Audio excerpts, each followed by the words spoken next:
Welcome to Bleav In 76ers with your hosts, former 76ers point guard Eric Snow and two Sixers fanatics in Marcus and Teja Dash. Bleav In 76ers is presented by BetOnline.AG. We're finally here. The top teams in college basketball have been determined, and the Final Four is set. Looking to wager on these games or the national championship? Head over to BetOnline.AG on your desktop or mobile device to sign up today and receive your 50% welcome bonus on your first deposit. Just use our promo code BLEAV, that's BLEAV, to get started. BetOnline remains your number one spot for all updated odds and info, along with player props and new contests throughout the year. It's the best source for all your sporting wagering needs, including live betting and everyone's favorite Vegas casino and poker games. It's super easy to get started, so join today. Learn why everyone is saying BetOnline is the fastest and easiest way to wager on sports. BetOnline, where the game starts. Hey guys, welcome to the Bleav In 76ers podcast. I'm here with our guys, former point guard Eric Snow and my brother Teja Dash. Guys, how you doing? It's Friday. How you guys feeling? Great. Doing good. Yourself? Can't complain. Well, I can't complain when we talk about the Sixers, but we'll kind of get into that. But Teja, you did have a we were playing pickup basketball last night with a bunch of friends, and there was kind of got into a heated debate afterwards. Mainly Teja, but Teja, you want to ask Eric what we were talking about last night? Yeah, so it was based off of Durant's comments about how basically said OKC and Golden State should retire his number. And we got into a big debate about retiring numbers. And I like to play devil's advocate a lot. So I was saying, because one of the guys was saying, oh, it's totally reasonable Miami retires LeBron's number, but not Durant and OKC. And I'm like, wait a minute, hold on a second. What are the parameters for retiring numbers? Because, I mean, granted, they were a great team, but he was the best player on a team that won 2 championships. So I don't get what the parameters are. What do you think about that? As far as, I mean, at the same token of Miami retiring LeBron's 6, is it unreasonable for Durant to think that Golden State should retire his number? I think it's a no-brainer that they should retire both. Yeah, I think that he's what he did at Oklahoma City. I mean, he left there the leading scorer. I mean, Russell passed him with from playing more years, but what he did for that team, that franchise, yeah, he's done it. You go to Golden State and, MVP finals and 2 championships. Yeah. I mean, they haven't won it since he left. So I think it's a no-brainer. I mean, I think that it's a case for whether how he finishes Brooklyn, whether they would do it to me is the only question. Yeah. But he's putting up for what he's done in the games that he's played there. He's been tremendous. So I don't see even why it's even a question of why either team would do it. Like I mean, I know Nate McMillan got his jersey retired when we were in Seattle because of longevity. It was the only team he played for 10 years. I know it's somebody at OKC, I can't think of his name, that got his jersey retired because of the same thing. I guess that's maybe what that was their counter. Their counter argument was A, he wasn't there for that long, and B, he didn't make them a championship team. They were already a championship team before he even got there. That was their counter argument to what I was saying. No, he made them a 2 straight championships. Yeah, that's what he did. That was my reason why they went and got him, correct? That is the reason why they went and got him. Yes. Yeah. Yes, I agree. That's exactly what I said. Like you don't have to. There's no criteria for a retired jersey. Like, not saying you got to be this or you got to be that. I know in some colleges they have criteria for it, but it's not in the NBA. It's like people can retire jerseys. It's a big gray area, huh? Whatever they want to retire them for. Yeah, seems that way. Yep. We were talking about this last night. We're like, we have to ask Eric about this, just to kind of settle it. I think it's a no-brainer that both places do it. So, I mean, Golden State will end up retiring from those championship teams. I believe they'll do 5 to 6 guys. I mean, you got the obvious 4 to me, and then I think it's maybe 2 other guys. I mean, I think Iguodala gets it. Iguodala should get his. He should get one. You know what I'm saying? That's the fifth guy right there. Mm-hmm. So, obviously you got Dre and Steph and Clay, along with KD. Like, you get 3 championships in that time period. Like, we can't be talking about these guys as one of the greatest.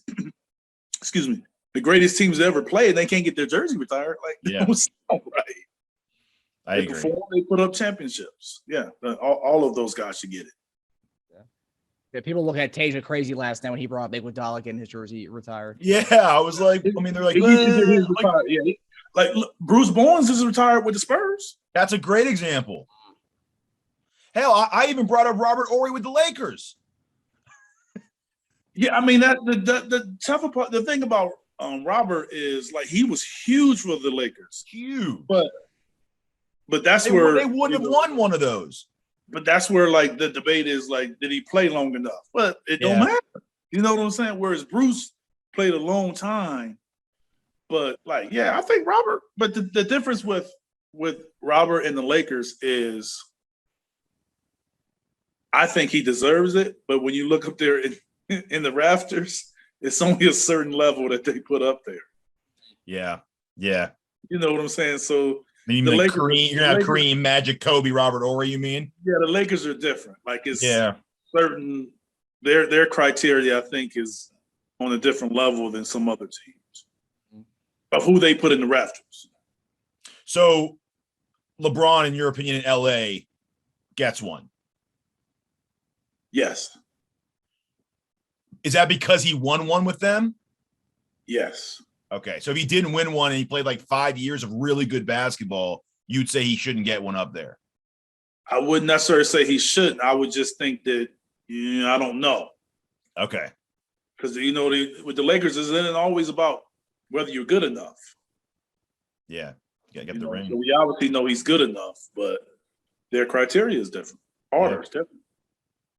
In that argument last night, I learned that Michael Jordan, or number 23, is retired in Miami, and because when Pat Riley went over there, he didn't want anyone wearing number 23. I didn't know that until that argument last night. I thought that was very interesting. Yes, that's true. That's how you know jersey retiring has its own rules. This is a big gray area. Yeah, it's crazy. Yeah, 23 is different, man. All right, okay. So now we're gonna get into the Sixers. If you are a Sixers fan, you've been on Twitter. I mean, I've tried to stay away from Twitter over the last few days especially after last night. I kind of stayed away from it. So we lost another close one in Milwaukee after being up by almost 15. We were up by 14 in the third quarter in that one. And then we got blown out in the fourth quarter last night to the 14th place Detroit Pistons.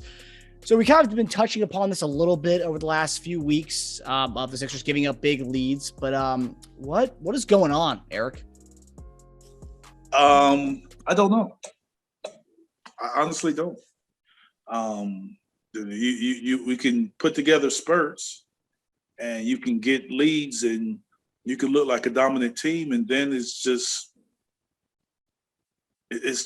not really like a true collapse. It's just like gradually, it's like we're not playing better, or we can't get a bucket. We can't score. Like a Detroit team, I believe they ended the game on 23-9 run to end their game or something like that.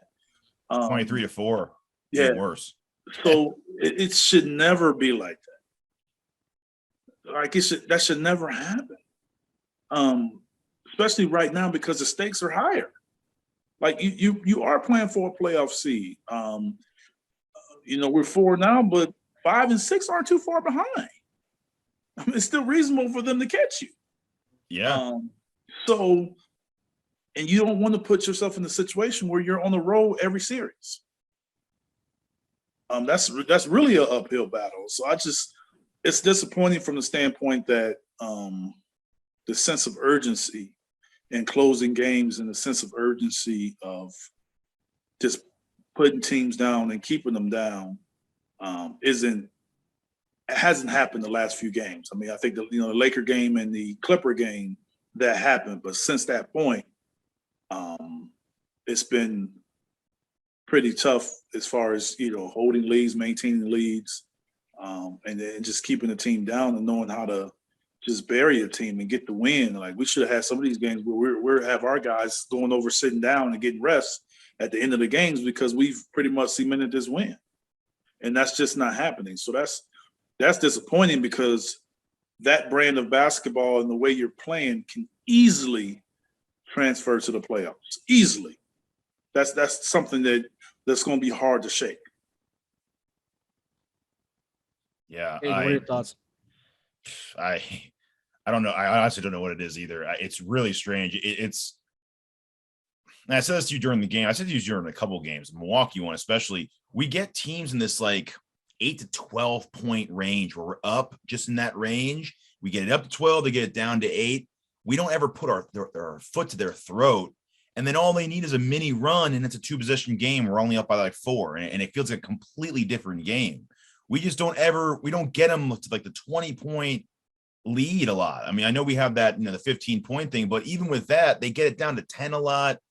It's just so odd. I just feel like you got to build off that lead. You can't just be happy with a 12 to 4-point lead, 14-point lead. And because good teams will, if you get them within striking distance, they're going to come back. So you guys are brothers, right? Mm. You ever wrestled before?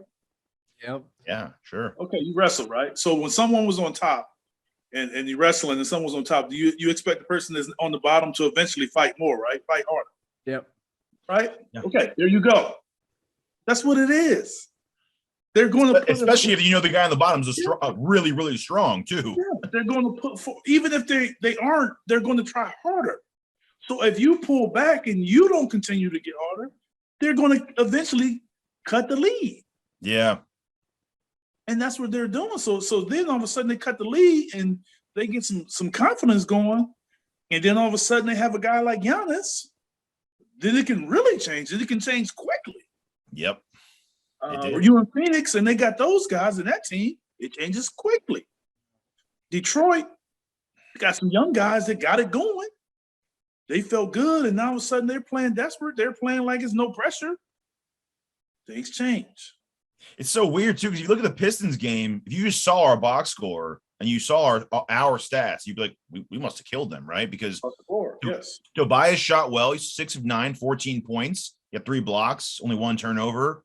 And he's been playing really well, actually. The last 12 games looked up 43% from 3 on almost 5 attempts a game. So he's picking it up.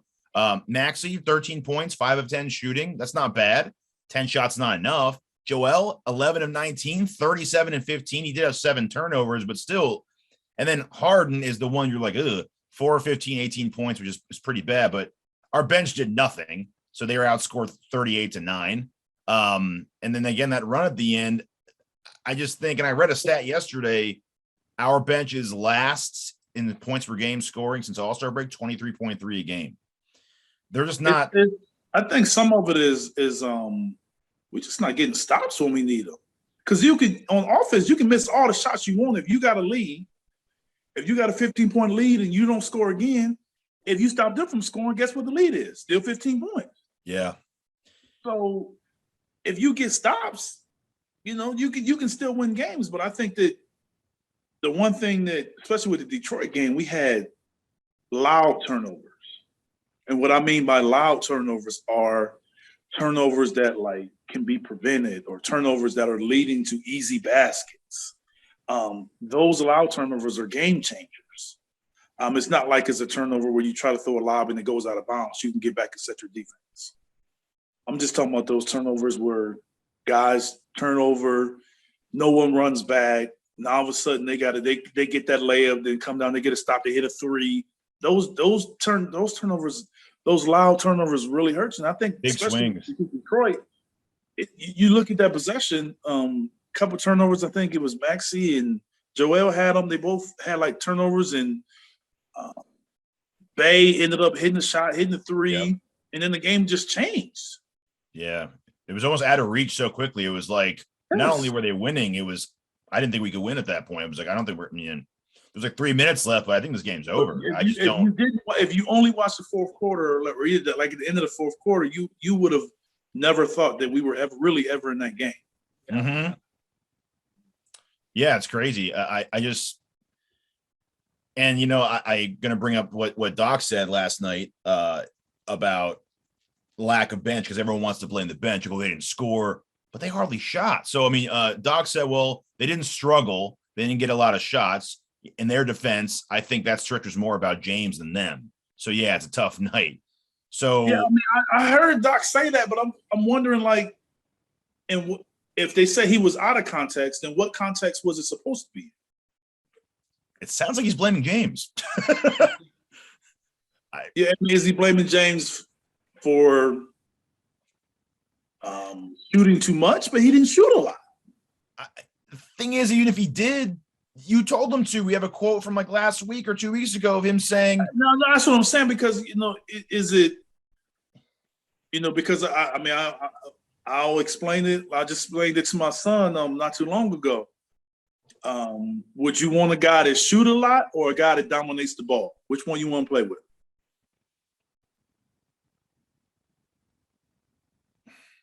I'd rather play. But they aren't the same. No, they're not. I'd rather play with dominate the ball, probably. I think shoot a lot, to be honest with you. Because dominate a ball and if you give it up with 3 seconds left on the shot clock, you're getting a shitty shot out of that possession. That's what happens a lot. I know it does. That's not your normal shot.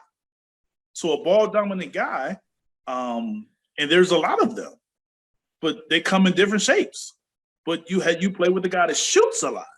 Like I played with Allen Iverson. He shot a lot, but he wasn't a ball dominant guy. When he played with me, he wasn't. I had the ball more than he did. So it's different. So I think when people play with a guy so we have a ball dominant guy, but we really got two. Yeah. Because that's why it's hard for those guys to get shots off, man. Rightfully so with the way he's playing. But then now James is there, so James is a ball dominant guy. So you're going to have the disparity in shots. You're going to have guys not getting shots. It's going to happen unless you decide to take the ball out of someone's hands and put it in someone else. And that's a concerted effort from the coaching to do. Like I said that a few episodes ago. And if you're not going to do that, it's going to be hard for guys to consistently get shots. It's going to be hard. No one's going to let guys play and just catch wide open shots. It's not going to happen. So teams are doubling and tripling Joel, but when they're doing it, it's different. Some people are doing it on the catch. Most teams are doing it once they go into his move. Mm-hmm. And they're selective on who they're giving that shot to.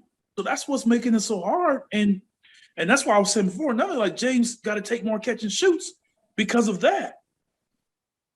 If we're going to give him that, but it's a different dynamic. And I don't think it's one we say it could never work, but I think it's one that's a concern because we probably needed more time to figure it out.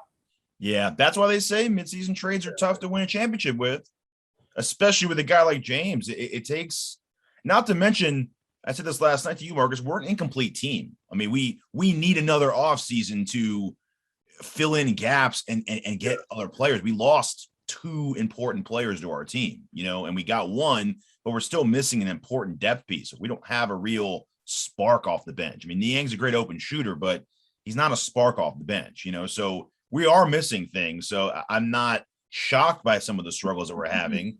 I think if I had to pick something, I know obviously shooting is a premium, so you always take shooting in any form that you can get it. Mm-hmm. But I think we need a sort of a high motor energy guy, someone that can get you some extra possessions, that can get you some, take some charges or get some rebounds, get an easy basket in transition, get an offensive rebound. That's kind of what we don't have. Mm-hmm. Not to say we don't have it on the team. We don't really have it consistently playing. I think DeAndre Jordan was a guy like that when he was playing more minutes. I just think with his limited minutes, because he's behind Joel, I don't think he'll have that kind of impact, consistency and impact because of the short minutes. Yeah. And again, we lost, that was another thing. Like Drummond was he filled in a nice gap when Embiid was resting. He did a good job of it, even in limited minutes. Like he played 12 minutes and pulled down like 7 or 8 boards, Yeah. We need that. We need a guy who can get rebounds. We're getting killed on rebounds too. So it is rough. And if I'm James, I'm a little frustrated because one week Doc's telling you stopping a point guard, who cares about it? He literally said last week, don't worry about everyone else, just worry about your shot. And then last night it's, well, James is shooting all these balls. It's like, I mean, that's what I'm saying, but he's not. How can you say he's shooting all these balls if he's taking 15 shots? 15, yeah, I know. So that's why I gave you the question between ball dominant and shootout. It is different. Yeah, and him and Embiid, I'd love to see time of possession between when the ball's in him and Embiid's hands. It's got to be so much because between them is what they shot 17 or 19 shots Embiid had 17. What did he have? 17. So 32 between them. That's not. I've seen guys take 26 in a game and other guys score a lot. So yeah, so they're going to have to figure it out. I mean, that's 5 more games left, 6 more games. Yeah. So more on the Doc stuff, and we've kind of hinted at this for the last couple of weeks. As we were going to talk more about Doc's rotations as we got closer to the playoffs. I thought it was going to be more so in the playoffs, but I guess we're getting to that now. But so after the blown lead against Milwaukee, they had Embiid had said that they need to match his minutes with Giannis's minutes. He said when he left the game, that's when the lead got lost. And then today, a report came out saying that there's people inside the Sixers organization and the players who aren't really happy with Doc's rotations, and they really aren't seeing eye to eye with Doc. I think it's a really weird time for this report to be coming out. But what do you think about what Embiid said, Eric, as far as matching minutes with the opposing team's best player like a Giannis? And what do you think about this report that's coming out? I mean, you can. I understand what Joel was saying. People saying matching minutes. And sometimes that's tough. I mean, because I don't think that Joel can play the type of minutes that Giannis can. I don't personally think that. Maybe it was a situation where he comes back in sooner, or you call a timeout. You know what I'm saying? Like you can kind of manage it. I don't think you necessarily need to match minute for minute, but I just think you need to shorten the game and manage the game a little different. Like I said, either put him back in and then take him out, or put him back in, call timeouts, do something to make an adjustment. Obviously, something needed to be done when the run happened. I don't know if matching the minutes is the right result, but I just think that it would have helped, or you would have helped to see what would have happened if Joel would have come back in the game. And he wasn't the only one that was out too. So I believe James was out as well. Sometime while Giannis was ripping the soul out of Millsap's body, Doc should have put Embiid back in there to be like, all right, why don't you go back in there and stop the bleeding a little bit? He's going a little too far. And you know what sucks is that Millsap on some of those possessions wasn't even playing bad defense. Giannis was just hitting. Yeah, I mean, he was going coast to coast. I mean, and I think some of that is Millsap, some of it is help defense. But like I said before, some of it is we didn't make shots either. Mm-hmm.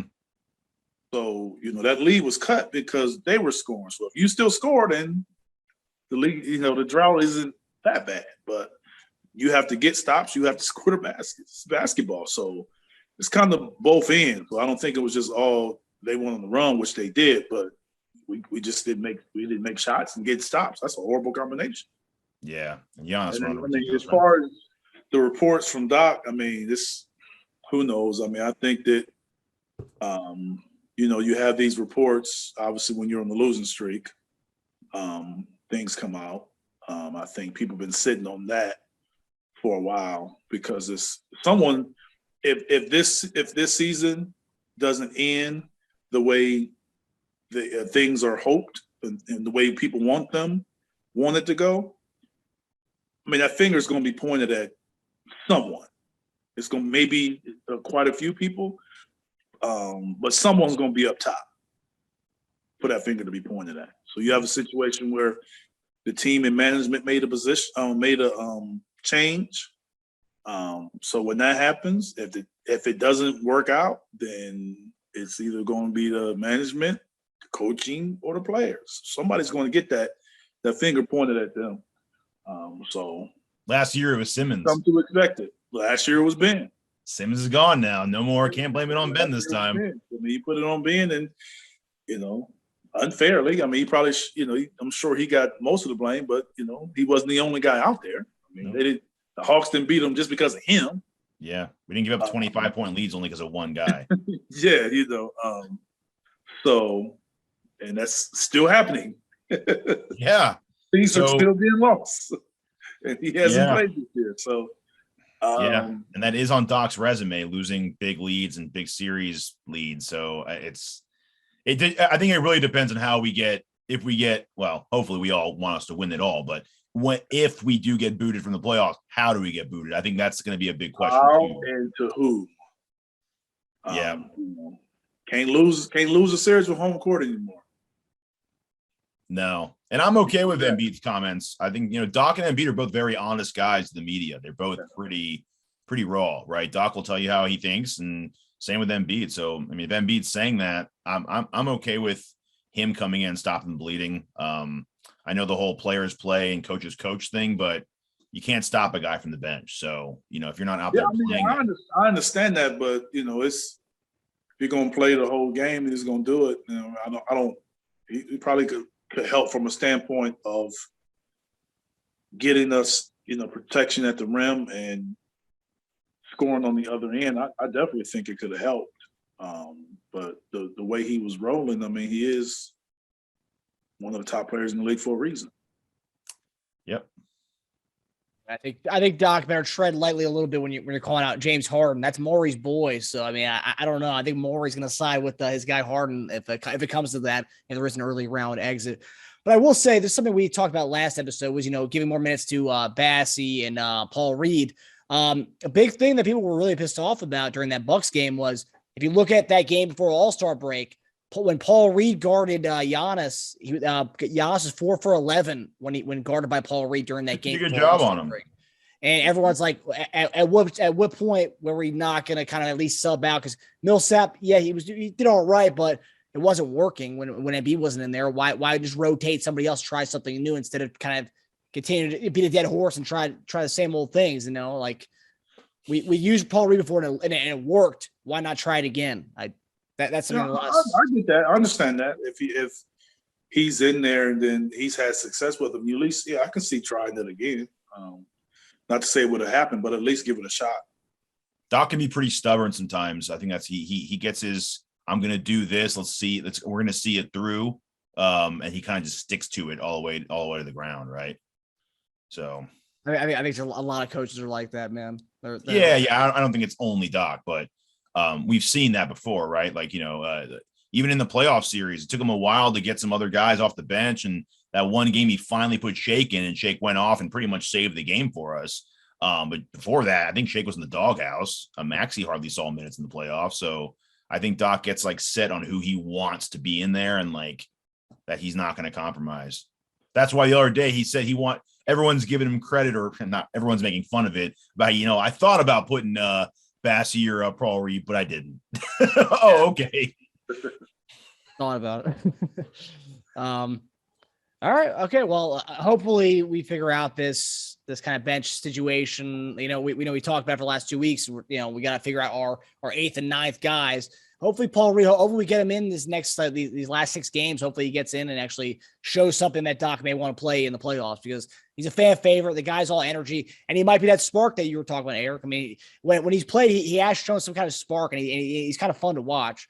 I remember last year we went to the Sixers-Wizards playoff game. He was doing these crazy dunks before the game. It was like, you know what? Yeah, it's Paul Reed, baby. I was excited about it. But all right, so tomorrow we got Charlotte Hornets. The Charlotte Hornets right now are in a 3-way tie with the Nets and the Hawks for that 7th seed. So they're playing really good basketball right now. I don't know what the spread is. I don't think the spread's come out yet, just to see who might be injured, who might be out for tomorrow. But what are your game predictions for tomorrow? Charlotte at Philadelphia in this basically must win for both teams. I'd say at this point. Yeah, we got to win this. I mean, I know I've been speaking that we win, and we haven't the last few times. But I think 7.5. By the way, sorry. Just the way that you said 7.5? Yeah. You said 7.5? Yeah. That's a lot. That is a lot. That I'm not confident with. I think we just got to get this win. I think that you got to look at it from the way you've been playing, and you got to understand that it's one more weekend. The season's over. So you don't have any more games to get ready for the playoffs outside of basically a week. So you have to start building on what you're going to do and how it's going to look, and building that confidence and getting guys playing better, but playing better as a cohesive group, collectively, defensively, offensively, how you really establishing how you're really going to play, and so where guys, you can cut out a lot of the surprises. So I think that we can win the game. I don't think it's going to be easy, because I think that Charlotte's very similar to a Toronto, where they have a lot of guys around the same size and athletic and push the ball. That type of team seems to give us trouble. But we got to, put Joel down there, and he got to get in the paint and dominate a little more, shrink their defense, and then we got to knock down some shots. But more than anything, take care of the ball and get some stops. We have to do that. And if we get a lead, we got to maintain it. We got to build some confidence and not going down this stretch run feeling shaky whenever we get a lead. Yeah, and they are playing good ball, man. Charlotte's, I think, 8-2 in their last 10, so they're playing good ball at the right time of the year. They're fighting for seeding. They want to play at home in that play-in game, so they're going to try to earn it. And we don't have an excuse either. I think we're basically I think a half game behind. I think the Celtics. I think we're 2 games in front of Chicago. So we'd have to have a pretty bad collapse to go down. But I mean, it's our worst losing streak of the season with Embiid. We had a 5-game losing streak earlier in the year, but that was when Embiid was MIA for a little while. So this is our worst losing streak of the season with Embiid. So not a good time to have it. I think I actually felt comfort when I saw the 7.5, because in my mind, that's Vegas telling you to take, Charlotte. So I'm like, okay, I actually feel a little better about it now. I think we're gonna win. I don't know how confident I am taking the 7.5, but I think we do win by a few possessions. And we need it. We actually might even need it more than them at this point. Yeah, I can see that. A few points, take it at 4.5. I like that. I'll take it as 4.5. Yeah, never trust the spread. All right, fellas. Well, that does it for us. Thanks for tuning in to Bleav In 76ers, presented by BetOnline. We'll see you guys next week as we discuss this matchup. And I believe we have the Cavaliers on Sunday, if I'm not mistaken, and that's the final game of that series. So we'll get into all of that as we get close to the playoffs and all the seeding questions that we'll have next week. So, gentlemen, I hope you guys have a good weekend. All right, take it easy. As well. See you guys.